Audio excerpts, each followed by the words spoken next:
Good morning students. आज आपण जो पार्ट कव्हर करणार आहोत आपल्या सिलेबसला तो म्हणजे दी सायटोस्केलेटन. सायटोस्केलेटन म्हणजे काय आणि त्याचे कुठले कुठले प्रकारचे पार्ट्स असतात ते अजून आपण आजच्या लेक्चरमध्ये बघणार आहोत. So, the cytoskeleton is an integral cell component present in all the cells except most of the bacterial species. It is the basic unit of the cell maintaining its structural integrity, while the cytoplasm is the semi-fluid substance that fills the space between the nucleus and the cell membrane that holds all the organelles in the suspension.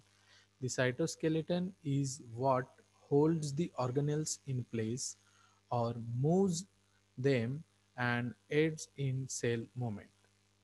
ज्या पद्धतीने आपल्या शरीरामध्ये वेगवेगळे organs असतात आणि त्या वेगवेगळ्या ऑर्गन्सला त्यांच्या विशिष्ट जागेवरती धरून ठेवण्यासाठी आपल्या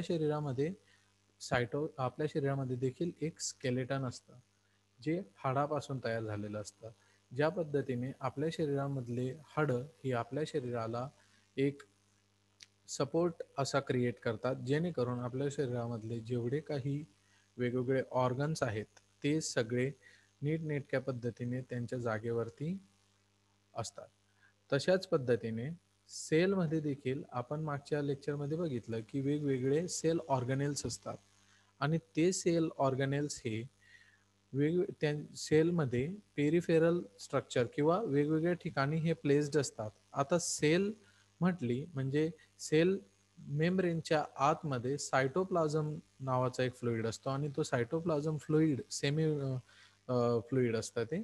त्या फ्लुइडमध्ये आपले सेल ऑर्गनेल आणि न्यूक्लियस हा प्लेस्ड असतो. आता ते सगळे सेल ऑर्गनेल्स आणि न्यूक्लियस हे त्यांच्या विशिष्ट जागेवरती प्लेस्ड असावे त्यासाठी आपल्या सेलमध्ये देखील आपल्या शरीराच्या स्केलेटन प्रमाणेच एक स्केलेटन तयार होतं आणि ते स्केलेटन जे असतं ते एका जाळ्याच्या प्रमाणे काम करतं आणि वेगवेगळे कंपार्टमेंट्स क्रिएट करतं.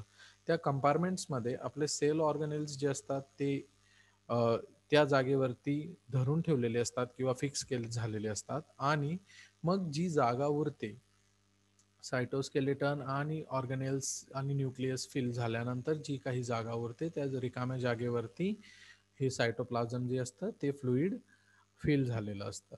एका पद्धतीने आपण उदाहरण घ्यायचं म्हटलं की ज्या पद्धतीने आपल्या कुठल्याही इमारतीच्या निर्माण कार्याच्या वेळेस ज्या पद्धतीने त्या इमारतीमध्ये सळ्या किंवा लोखंडाचे जे बार असतात ते ज्या पद्धतीने आपले कार्य करतात त्याच पद्धतीचं कार्य हे सायटोस्केलेटनचं असतं असं आपण एक साधारण लँग्वेजमध्ये म्हणू शकतो.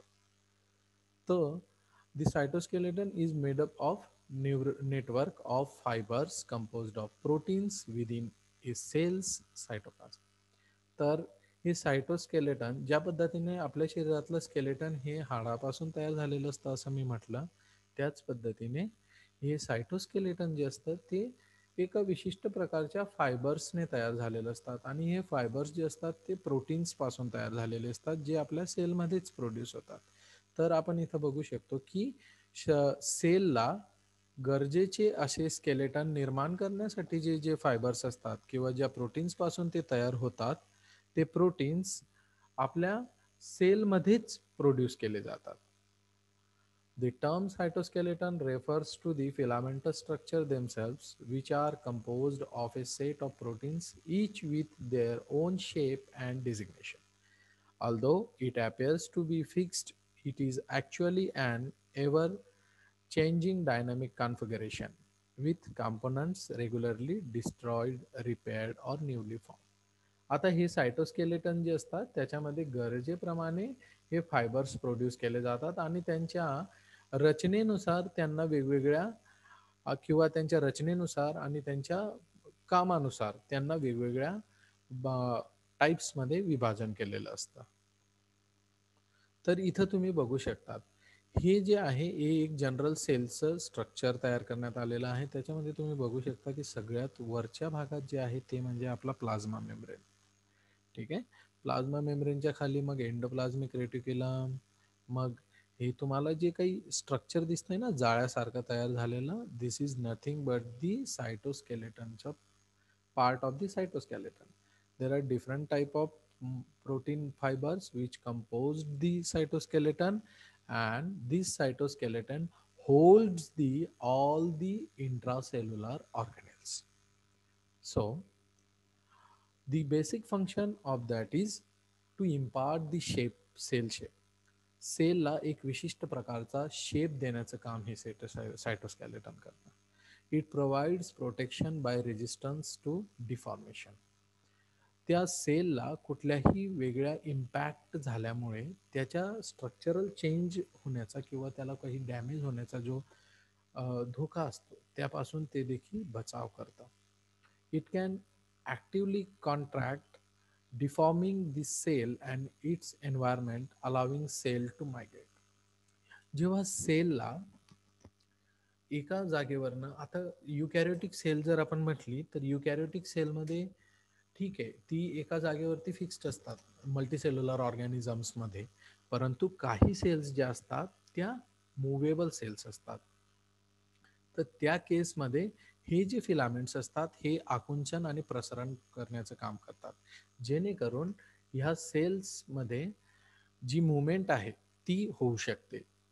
फॉर एक्झाम्पल आपण जर बघितलं तर आपण जेव्हा आपले अवयव हलवतो शरीराचे, तर ते शरीराचे अवयव हलवत असताना वेगवेगळ्या सेल्सची मुवमेंट होत असते. आणि त्या सेल्स मुवमेंट होणे म्हणजे काय, आता तुम्ही एक्झाम्पल घेतलं तर तुम्ही तुमचे डोळ्याच्या पापण्या हलवतात, हाताची मुवमेंट करतो आपण, आपल्या शरीरामध्ये भरपूर अवयवांची मुवमेंट होत असते. तर ती मुवमेंट होत असताना त्या सेल जर समजा एका विशिष्ट जागेवरती दगडाप्रमाणे जर राहिल्या तर ती मुवमेंट होणं शक्य नाही. आता जेव्हा आपण पापण्या बंद करतो आपल्या डोळ्यांच्या, तेव्हा ते पापण्यांवरच्या ज्या सेल्स आहेत त्या डिफॉर्म होतात म्हणजे एक्सपांड होतात, आणि ज्यावेळेस आपण परत पापण्या उघडतो तेव्हा त्या कॉन्ट्रॅक्ट होतात. तर ही जी मुवमेंट आहे ती मुवमेंट होण्यामध्ये देखील या सेल स्केलेटनचं सायटोस्केलेटनची मदत होते. It involves in signal pathway, cell signalling pathway. सेल्समध्ये जेव्हा काही वेगवेगळ्या माहितींची देवाणघेवाण होते किंवा काही माहिती पुरविली जाते, त्यामध्ये देखील या सायटोस्केलेटनचा उपयोग होत असतो. फॉर एक्झाम्पल आता तुम्हाला बोटाला चटका लागला, चटका लागल्यानंतर इमिडिएटली त्या सेल्सच्या मदतीने, त्या सेल्स सायटोस्केलेटनच्या मदतीने इमिडिएटली आपल्या मेंदूला एक सिग्नल पुरवलं जातं की इथं काहीतरी इजा झालेली आहे, आणि इमिडिएटली आपण त्या सेल सिग्नलचा रिफ्लेक्स ॲक्शन म्हणून हात मागे घेतो. तर ही जी प्रोसेस आहे ही एक जनरल लँग्वेजमध्ये सेल सिग्नलिंगची प्रोसेस आहे. ती तुम्हाला पुढे डिटेलमध्ये आहेच. तुर्तास तुम्ही फक्त एवढं लक्षात ठेवा की ज्या पद्धतीने आपण एखाद्या ठिकाणाहून, आता समजा ज्या पद्धतीने तुमचा रेल्वेचं तुम्ही सिग्नल बघितलं असेल, रेड लाईट असली की आपण थांबतो, ग्रीन लाईट झाली की आपण चालायला लागतो. त्याच पद्धतीने आपल्या शरीरात देखील एक सिग्नलिंग सिस्टम असते जी वेगवेगळ्या बॉडी सेल्सच्या मदतीने वेगवेगळ्या ऑर्गन्सपर्यंत सिग्नल्स पोहोचवायचं काम करते. तर त्याच्यामध्ये सगळ्यात मोठा जो वाटा असतो तो असतो ह्या सायटोस्केलेटनचा. It separates chromosomes during cell division. आता सेल डिव्हिजन आपण याच्यानंतर शिकणार आहोत. तर त्या सेल डिव्हिजनमध्ये जेव्हा क्रोमोझोम्सचं सेपरेशन होतं त्यावेळेस जे फिलामेंट्सचा उपयोग केला जातो ते देखील आपले हे सायटोस्केलेटनच असते. It provides a blueprint to organise the organelles in cytoplasm and for the construction of a cell wall.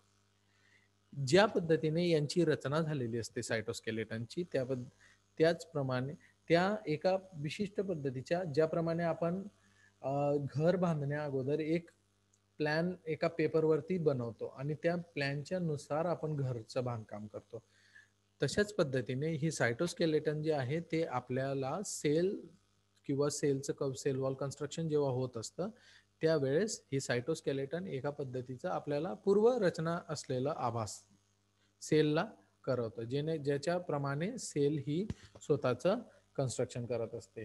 जेव्हा आपण सेल सायकलिंग आपण बघू त्यावेळेस तुम्हाला हे बऱ्यापैकी लक्षात येतील हे दोन पॉईंट, क्रोमोझोमल सेपरेशन आणि blueprint to organise the organelles. हे 2 पॉइंट आपण येणाऱ्या जो सेल सायकलिंगचा पार्ट आहे त्याच्यामध्ये तुम्हाला बऱ्यापैकी लक्षात येते. It gives rise to structure as flagella and cilia. काही सेल्स ज्या असतात त्या मोटाईल असतात. मोटाईल म्हणजे काय, त्या स्वतःहून एका जागेवरनं दुसऱ्या जागेवर मूव्ह करू शकतात. अशा प्रकारच्या सेल्सला मुवमेंटसाठी फ्लॅजेलम किंवा सिलियाची गरज असते. तर हे फ्लॅजेला किंवा सिलिया हे त्या पद्धतीच्या सेल्समध्येच ह्या जनरेट होतात. सगळ्या प्रकारच्या सेल्समध्ये ह्या जनरेट होत नाहीत. गरजेनुसार ज्या सेल्समध्ये गरज असते त्या सेल्समध्ये यांचं रिजनरेशन होतं. हे देखील सायटोस्केलेटनचाच पार्ट आहेत आणि हे देखील प्रोटीन्स पासूनच तयार झालेले असतात. So the eukaryotic cytoskeleton. आता आपण युकॅरियोटिक सायटोस्केलेटन बघणार आहोत.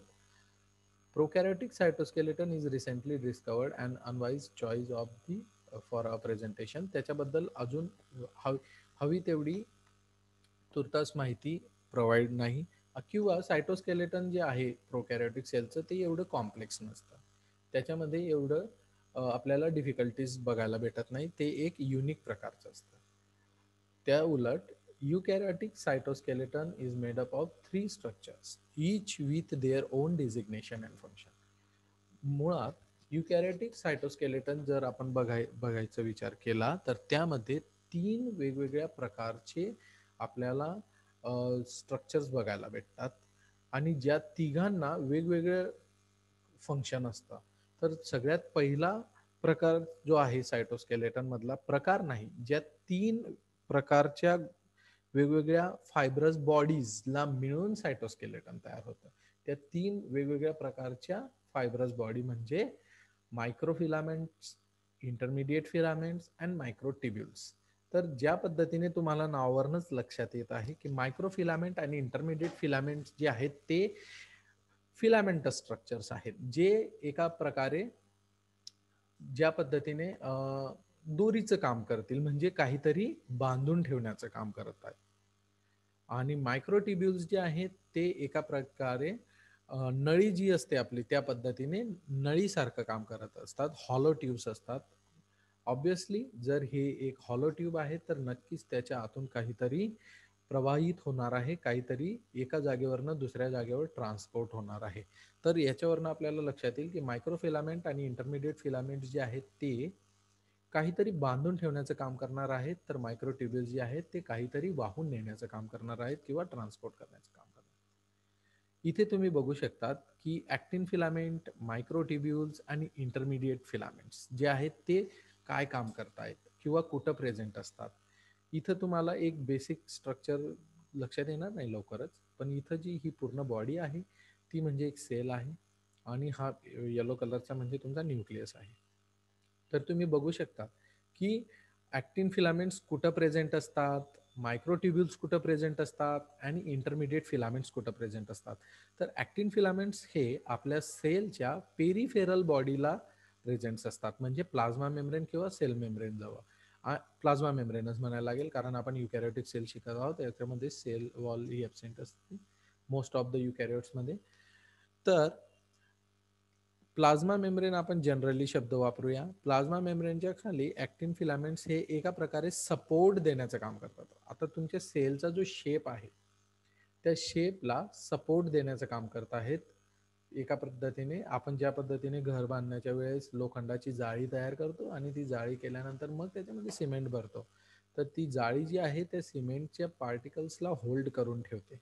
तशाच पद्धतीने हे ॲक्टिन फिलामेंट्स जे आहेत ते आपल्या सेलच्या स्ट्रक्चरला होल्ड करून ठेवतात. मायक्रोट्युब्युल्स जे आहेत ते सेलच्या मध्ये स्प्रेड झालेले असतात आणि यांचं काय काम असतं की एका सेल ऑर्गनेल पासून दुसऱ्या सेल ऑर्गनेल पर्यंत मॉलिक्युल्सचं देवाणघेवाण करायचं आणि दुसरं काम म्हणजे त्या ऑर्गनेल्सला होल्ड करून ठेवायचं सेल ऑर्गनेल्सला. आणि ज्या पद्धतीने ॲक्टिन फिलामेंट्स हे पेरिफेरल साईडला प्रेझेंट असतात, तशाच पद्धतीने इंटरमिडिएट फिलामेंट्स हे सेलच्या मध्ये जाळं तयार करतात आणि त्या जाळ्यांच्या मध्ये मग आपले सेल ऑर्गॅनिल्स जे असतात ते एका विशिष्ट जागेवरती पकडून ठेवलेले असतात, होल्ड केलेले असतात. तर सगळ्यात अगोदर आपण बघूया microfilaments. Monomers of the proteins actin polymerize to form a long thin fiber. These are called as a G-actin polymerizing to form F-actin filament.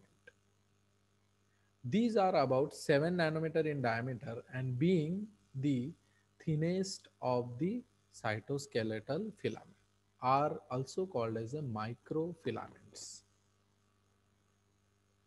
They represent the active or motile part of the cytoskeleton.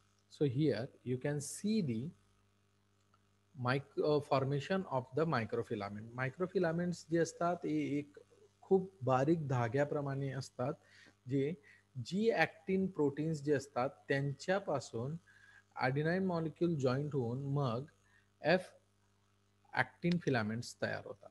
आणि हे filament जे असतात ते काय काम ते 7 नॅनोमीटरचे डायमीटरचे असतात आणि त्यामुळे ते त्या सायटोस्केलेटन मधला जो सगळ्यात बारीक भाग असतो ते असतात. आपण असं म्हणू शकतो की एक धाग्याप्रमाणे प्रोटीनचा एक बारीक धागा तो ह्या सायटोस्केलेटन मध्ये तयार होत असतो. त्याची कॅरेक्टरिस्टिक्स काय काय आहेत? The found in cortical region of the cell beneath the plasma membrane. Plasma मेम्ब्रेनच्या खाली जो कॉर्टिकल रिजन असतो तिथे ते प्रेझेंट असतात. Extends into cell processing involving movement. The concentration of actin in the body's non-muscle cells add up to 10% of the net protein. There are three types of actin filaments, alpha, beta, and gamma, of which only alpha is found in muscle cells. In non-muscle cells, actin binds to heavy myosin, which results in an arrow-shaped pattern indicating the existence of polarity in actin, crucial to mediating cell movement. Heavy myosin is thus used to identify and localize microfilaments. तर मुळात हे जर आपण विचार केला तर ह्या मायक्रोफिलामेंट्सचा उपयोग हा आपल्या शरीरामध्ये जे आपण मस्क्युलर मुवमेंट्स करत असतो त्यांच्यामध्ये यांचा उपयोग होत असतो. ज्या वेळेस आपण आपल्या शरीरातील कुठलाही मसल हा कॉन्ट्रॅक्ट किंवा रिलॅक्स करतो किंवा एक्सपांड करतो त्यावेळेस ज्या सेल्सला कॉन्ट्रॅक्ट किंवा रिलॅक्स करण्याचे जे काम म्हणजे मी तुम्हाला जे एक्झाम्पल दिलं डोळ्यांच्या पापण्यांचं तर त्या डोळ्यांच्या पापण्यांच्या मुवमेंटमध्ये किंवा तुमच्या हाताच्या मुवमेंटमध्ये किंवा तुमची मान वगैरे तुम्ही फिरवतात शरीराचा कुठलाही अवयव आपण जेव्हा मूव करतो तर त्या मुवमेंट करत असताना जे आपले सेल्सची पोझिशनिंग चेंज होते किंवा सेल्स हे कॉन्ट्रॅक्ट किंवा रिलॅक्स होतात किंवा एक्सपांड होतात तर त्या मुवमेंटमध्ये ह्या मायक्रोफिलामेंट्सचा उपयोग होतो. The dynamic assembly, unlike other polymers such as a DNA bound, okay he dynamic assembly आपल्याला सिलेबसला नाहीये तरी आपल्याला एक्स्ट्रा नॉलेज म्हणून त्याला आपण बघूया. Unlike the polymers such as a DNA bound together with covalent bonds,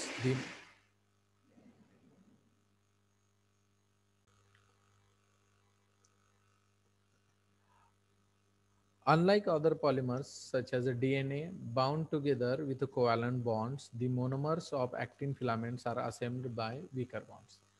These bonds gives the advantage that the filament ends can easily release or incorporate monomers. This means that the filaments can be rapidly remolded and can change cellular structure in response to the environmental stimulus. तर ज्या पद्धतीने DNA किंवा वेगळे अजून दुसरे कुठले polymers ते कोव्हॅलंटली bound असतात त्यांच्या विरुद्ध हे जे मायक्रोफिलामेंट्सचे मोनोमर्स आहेत हे कुठल्या तरी वीक बॉन्डने जोडले गेलेले असतात जेणेकरून जेव्हा एन्व्हायरमेंटच्या गरजेनुसार किंवा एन्व्हायरमेंटल चेंजेसनुसार आपल्याला सेल स्ट्रक्चरमध्ये किंवा सेल पोझिशनिंगमध्ये किंवा मुवमेंट करायची असेल तर त्यावेळेस इझिली हे बॉन्ड्स रिलीज होऊन आपल्या सेलला इझिली मूव्ह करता येतील. ओके, हे एक क्रिस्टलाइन स्ट्रक्चर आहे ज्याच्यामध्ये आपण बघू शकतात हे जे बारीक बारीक रेषे आहेत they are nothing but the microfilaments. So the function of the microfilaments forms a band just beneath the plasma membrane that provides a mechanical strain to the cell. Just I had explained you. Links transmembrane protein to cytoplasmic proteins. आता हे जे transmembrane protein आहेत हे म्हणजे आपल्या plasma membrane मध्ये present असलेले proteins आहेत. हे ह्या प्रोटीन्सला सायटोप्लाझ्मिक प्रोटीन्सशी जोडून देतात, जेणेकरून आपल्या सेलमध्ये जे काही प्रोटीन्स किंवा मेटाबोलाइट्स प्रोड्यूस होतात ते जर समजा सेलच्या बाहेर पोचवायचे असतील तर त्या कामामध्ये यांचा उपयोग होतो. Separates dividing animal cells during cytokinesis. जेव्हा सायटोकायनेसिसची जी स्टेप आहे सेल डिव्हिजनमध्ये ॲनिमल्समध्ये, त्यावेळेस त्या सेलला वेगळे करण्याचं काम देखील ह्या मायक्रोफिलामेंट्सचं असतं. Generates cytoplasmic streaming in some cells, generates locomotion in cells such as the white blood cells and the amoeba by giving the pseudopodia. म्हणजे काय की ज्या सेल्सला मोटाईल सेल्स असतात, ज्या सेल्स युनिसेल्युलर सेल्स असतात, त्यांच्यामध्ये मुवमेंट करण्यासाठी तुम्हाला मी अगोदरच म्हटलं फ्लॅजेलांची गरज असते, तर त्यांच्यामध्ये ते फ्लॅजेला जनरेट करतात. किंवा अमिबा सारख्या सेलमध्ये ज्याच्यामध्ये मुवमेंटसाठी तो ज्या दिशेने चालणार आहे त्या दिशेला तो त्याचं स्ट्रक्चर वाढवत जात असतो, तर त्यांना सुडोपोडिया म्हणतात. तर ते प्रोड्यूस करण्याच्या कामामध्ये देखील ह्या मायक्रोफिलामेंट्सचे मदत होते. Interacts with myosin filaments in skeletal muscles fibers to provide the force of muscular contraction.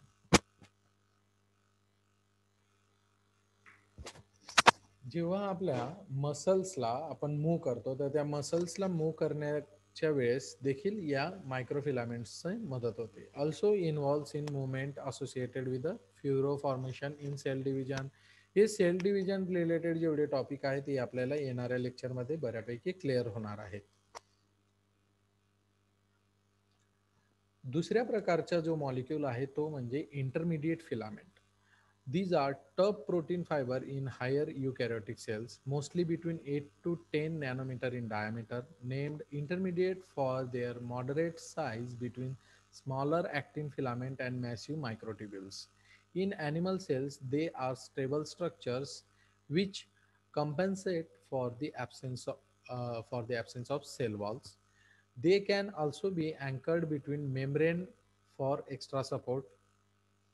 So इथं जे तुम्हाला ग्रीन कलरचं न्यूरल नेटवर्क दिसतंय these are nothing but the keratin intermediate filaments network. हे जे असतात हे एका पद्धतीने ज्या पद्धतीने आपल्या इमारतीमध्ये भिंती ह्या फिक्स्ड असतात आणि जस्ट त्यांचं एक फंक्शन काय असतं की कंपार्टमेंटलायझेशन. जसं ते एका बिल्डिंगमध्ये किंवा एखाद्या कन्स्ट्रक्शनमध्ये भिंती ह्या विभाजनाचं काम करत असतात, त्याच पद्धतीने हे जे इंटरमिडिएट फिलामेंट्स असतात हे रिजिड असतात, टफ असतात आणि त्या सेलच्या मध्ये हे कंपार्टमेंटलायझेशन क्रिएट करण्याचं काम करतात, जेणेकरून आपले जे सेल्स आहेत त्या सेलमधले जे ऑर्गनेल्स आहेत त्या एका विशिष्ट जागेवरती ते फिक्स राहावे. तर हे ग्रीन कलरचं जे तुम्हाला नेटवर्क दिसतंय they are nothing but the intermediate filament around the nucleus below the plasma membrane. ठीक है. So what is the structure of these intermediate filaments? In a cross section, intermediary filaments have a tubular appearance. Each tube is made up of 5 to 4 parallel protofilaments.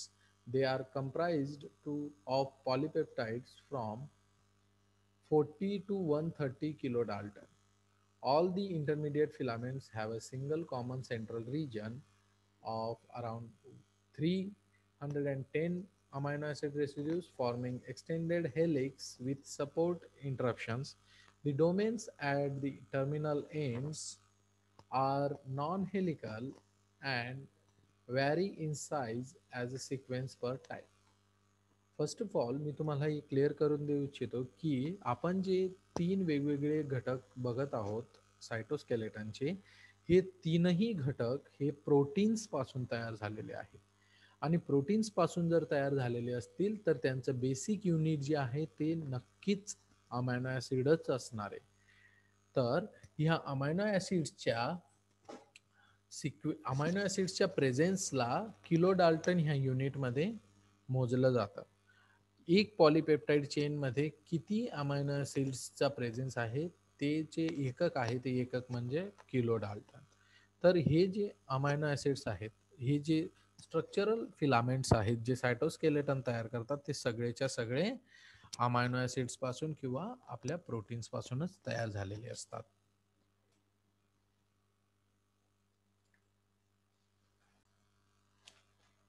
So this is the structure of these intermediate filaments and our actin filaments. तर हे तुम्ही बघा, इथं तुम्ही बघू शकतात की ऍक्टिन फिलामेंटचं structure कशा पद्धतीने तयार होतं.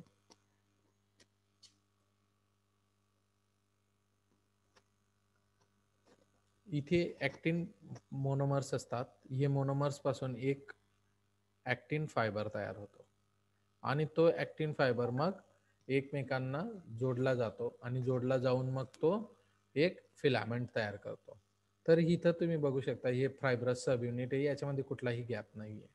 परंतु ट्युब्युलिन्स जेव्हा तयार होतात ते आपण वन बाय वन बघणार आहोत, तर कन्फ्युज होऊ नका. So what are the types of actin filaments. आता बघा, ऍक्टिन फिलामेंटचे पण 4 प्रकारचे ऍक्टिन फिलामेंट्स असतात. सगळ्यात पहिला टाईप जो असतो तो म्हणजे acidic, neutral and basic keratins, ज्यांचं मॉलिक्युलर वेट हे 40 ते 70 किलो डाल्टन असतं. In epidermal derivative and epithelial cells they are present. वेगवेगळ्या सेल्सच्या लोकेशन प्रमाणे त्या ऍक्टिन फिलामेंट्सचं हे रूप बदलत असतं आणि त्या रूपांमधून पहिलं जे आपण बघितलं ते म्हणजे ऍसिडिक, न्यूट्रल आणि बेसिक कॅराटिन्स. सेकंड टाईपचं जो ऍक्टिन फिलामेंट्स असतो तो म्हणजे वायमिंटिन, डेस्मिन, सायनेमिन अँड गियाल फिलामेंट्स. ते मसल्स आणि गियाल सेल्समध्ये प्रेझेंट्स असतात. तिसऱ्या प्रकारचा जो इंटरमिडिएट फिलामेंट आहे तो म्हणजे न्यूरोफिलामेंटस प्रोटीन, जे न्यूरॉन्समध्ये प्रेझेंट असतात. आणि चौथ्या प्रकारचा जो इंटरमिडिएट फिलामेंट आहे तो म्हणजे न्यूक्लिअर लॅमिनाज, जे न्यूक्लिअर लॅमिनीमध्ये प्रेझेंट असतात न्यूक्लियसमध्ये. तर त्यांच्या वेगवेगळ्या सेल्सच्या नुसार त्यांना वेगवेगळ्या टाईप्समध्ये त्यांच्या फंक्शनवरनं डिफरन्शिएट केलं गेलेलं आहे, ते आपण बघितले. त्याच्यानंतर त्यांचं function. So main function involves the mechanical support to the cell. सेलला मेकॅनिकल सपोर्ट प्रोव्हाइड करायला, म्हणजे सेल जेव्हा एखाद्या एन्व्हायरमेंटल इम्पॅक्टमधून जेव्हा ती सेल पास होणार असते त्यावेळेस त्या सेलला ज्या पद्धतीने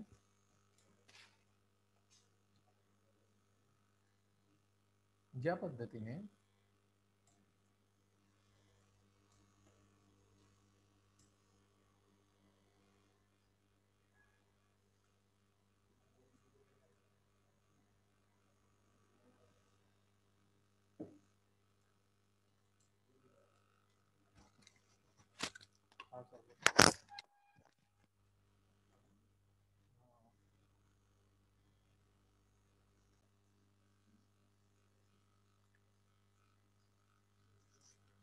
सो ज्या पद्धतीच्या वेगवेगळ्या सेल्समध्ये वेगवेगळे इंटरमिडिएट फिलामेंट्स हे अवेलेबल असतात, त्या सेलच्या फंक्शनच्या अनुरूप त्याच पद्धतीने आपण त्यांचे फंक्शन्स देखील बघत आहोत. Neurofilaments protects neurons from mechanical damages caused by the animal movement. Filaments in epithelial form are tough network to avoid incursion from external factors. Desmin filaments supports sarcomers in muscle cells. Vimentin filaments surrounds and guards fat cells droplets. तर वेगवेगळ्या ठिकाणी त्या वेगवेगळ्या intermediate फिलामेंटचा presence जो आहे तो त्या सेलला protect करत असतो.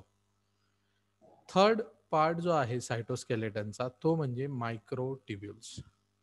These microtubules were first observed in exoplasm of myelinated nerve fiber by Robertis and Francis in 1953. Microtubules of plant cells observed in 1963 by Leadbeater and Potter found in all eukaryotes either free in cytoplasm or from part of centrioles, cilia and flagella. हे जे microtubules आहेत ते साधारणतः युकॅरियोटिक सेल्समध्ये सगळ्याच प्रकारच्या युकॅरियोटिक सेल्समध्ये हे बघायला भेटतात. हे एकतर फ्री फॉर्ममध्ये सायटोप्लाझममध्ये असतात किंवा कुठंतरी सेंट्रिओलला किंवा सिलिया किंवा फ्लॅजेलाला फॉर्म करण्यासाठी कुठेतरी एका सेंट्रिओलला हे अटॅच असतात. ह्या मायक्रोट्युब्युल्सचं बेस्ट एक्झाम्पल म्हणजे जेव्हा सेल डिव्हिजनमध्ये क्रोमोझोम्सचं विभाजन होत असतं त्यावेळेस त्या क्रोमोझोम्सला इक्विटोरियल पॉइंटला वेगवेगळं करण्यासाठी त्यांचा उपयोग केला जातो. ते आपण पुढच्या लेक्चरमध्ये बघणारच आहोत. हाय densities of microtubules in axon and dendritics of nerve cells. Nerve सेल्सच्या एक्झॉन आणि डेंड्राइट्समध्ये यांचं जास्तीत जास्त प्रमाणामध्ये प्रेझेन्स बघितला जातो. मायक्रोट्युब्युल्स हे कडक किंवा ठणक हॉलो म्हणजे ते एका प्रकारे आपण नळी म्हणू शकतो. तर ज्या पद्धतीने आपण नळीचा जो डायमीटर आहे त्याच्यावरनं त्या नळीची साईज आपण मेन्शन करतो त्याच पद्धतीने ह्या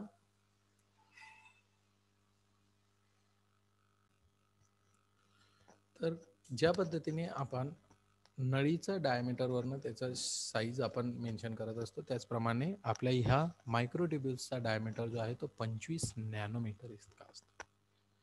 single type of globular proteins tubulin नावाचं एक ग्लोब्युलर प्रोटीन असतं गोल शेपचं. ते आपण पुढे स्ट्रक्चर बघणारच आहोत. ज्याचा मॉलिक्युलर वेट हा 55 किलो डाल्टन एवढा असतो.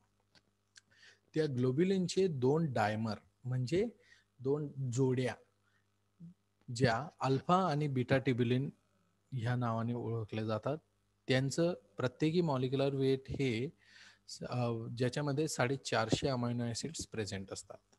ट्युबिलिन डायमर पॉलिमराइज टू फॉर्म मायक्रोट्युबिलिन. हे ट्युबिलिन डायमर जे असतात ह्या ट्युबिलिनच्या जोड्या ज्या आहे अल्फा आणि बीटा ट्युबिलिन पासून तयार झालेल्या ह्या एकमेकांना एका विशिष्ट पद्धतीने एकमेकांना जोडले जातात आणि ते जोडले गेल्यानंतर मग मायक्रोट्युब्युल्सचं रूपांतरण होतं किंवा मायक्रोट्युब्युल्स हे तयार होतात.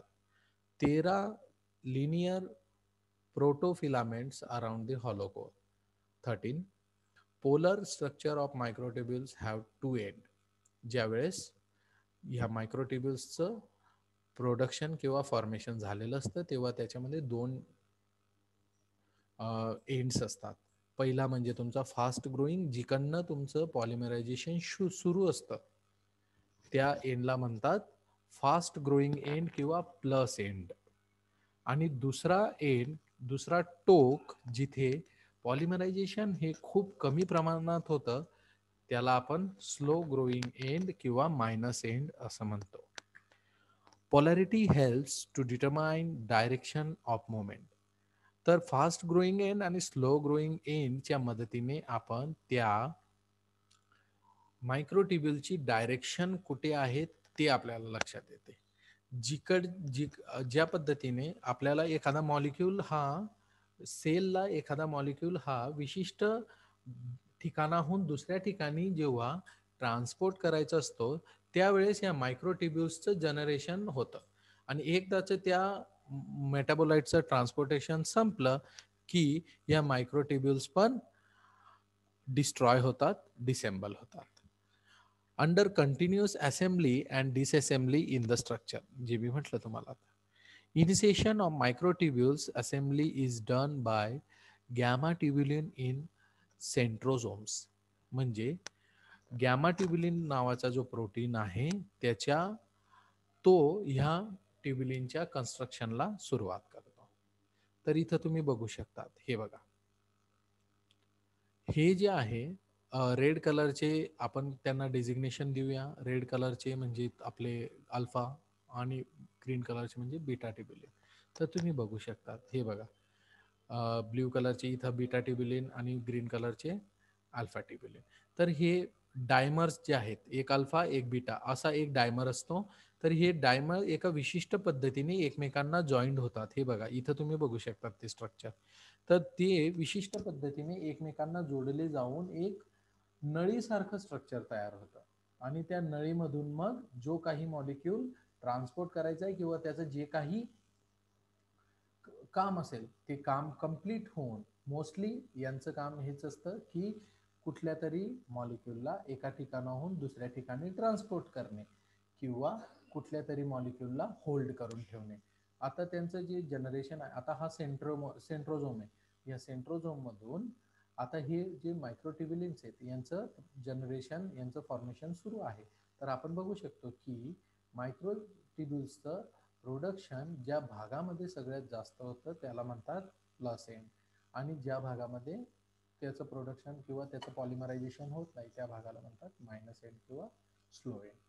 तर तुम्ही इथं बघू शकता या सेंट्रोमर मधून गॅमा ट्युब्युलिन्सच्या मदतीने ह्या ट्युब्युलिन्सचं प्रोडक्शन सुरू झालेलं आहे. ठीक आहे. तर जेव्हा आपण सेल सायकलिंगमध्ये मेटाफेज शिकू त्यावेळेस यांचा आपल्याला उपयोग अजून जास्त प्रमाणात बघायला भेटेल. परंतु मायक्रोट्युब्युलिन्सचा उपयोग हा फक्त न्यूक्लियसमधल्या क्रोमोझोम्सला मेटाफेजमध्ये सेपरेट करण्यासाठी नसून तर त्याचा वेगवेगळे उपयोग होतात, ते म्हणजे आपले transportation. So the structure of microtubulins. Minus end of cytoplasmic microtubule bounds with the MTOCs from which polymerization starts. Plus end is protected by capping protein to avoid disassembly.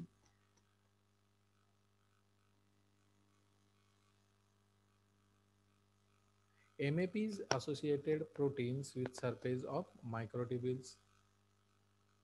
Microtubule associated proteins are of two types: heavy molecular weight protein and tau proteins. Heavy molecular weight proteins are of 200 to 300 Dalton and tau proteins are of 14 to 60 Dalton.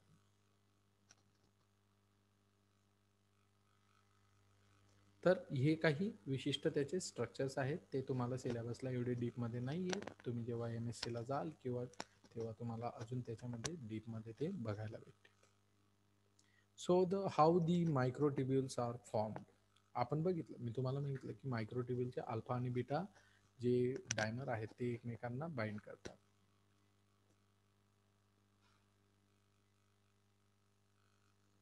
So again once we'll see the function. Determine cell shape, determine variety of cell movements, cell locomotion, intercellular transport, of organelles, separation of chromosomes during mitosis, determines intrinsic polarity of cells and motility, contraction of spindles. These are the different functions of microtubules. So here we had completed our cytoskeleton and the parts of the cytoskeleton in which we had seen the different different components of the cytoskeleton. These are nothing but your microfilament, intermediate filaments and microtubules. Thank you.